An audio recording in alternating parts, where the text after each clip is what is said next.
Aujourd'hui, principalement, on est venu appuyer la CNTS parce on a un partenariat déjà donc, pour créer des emplois donc, dans le milieu agricole, principalement.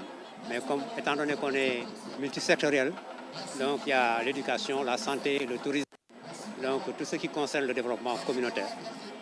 Donc notre objectif avec un programme qu'on appelle Bus Agricole, donc c'est de créer des emplois décents dans toutes les communes du Sénégal, avec la participation d'abord des communes, mais de tous les habitants donc de chaque commune.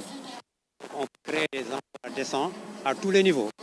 Donc si on par exemple la culture, vous savez que c'est toute une chaîne de valeur.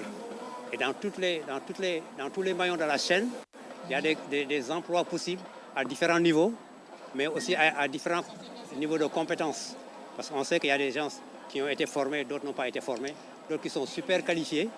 Mais quand on prend toute la chaîne de valeur, donc on peut former toutes ces personnes, donc qui soient dans la commune ou dans les autres communes, donc qui ont moins d'habitants, qui peuvent se déplacer donc, dans toutes les communes du Sénégal.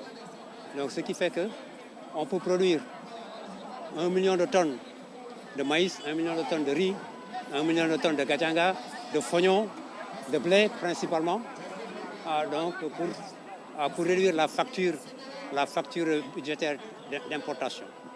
Donc notre objectif dans ce sens donc, est une économie verte qui va créer 1 million d'emplois à travers donc, une transformation non seulement structurelle, mais industrielle de l'agriculture au Sénégal. On a eu déjà d'abord un partenariat avec CNTS qui comprend donc un secteur informel à l'intérieur. Donc on est en train de travailler avec ces secteurs pour formaliser au plus que possible donc, les acteurs du secteur informel. Donc comme j'ai dit tout à l'heure, en regardant par exemple la chaîne de valeur, vous voyez que le secteur informel il s'active dans tout, principalement.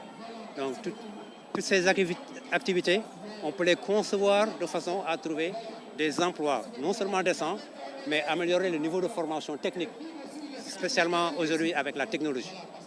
En plus, ce qu'on est en train de faire, donc on a développé non seulement des modèles, mais des manuels de procédure donc de niveau agricole qui n'a jamais existé en Afrique, peut-être seulement au Maroc. Mais on a développé un manuel, mais avec des systèmes, avec des applications qui nous permettent donc de capter toutes sortes d'informations à toutes les activités dont on est participant.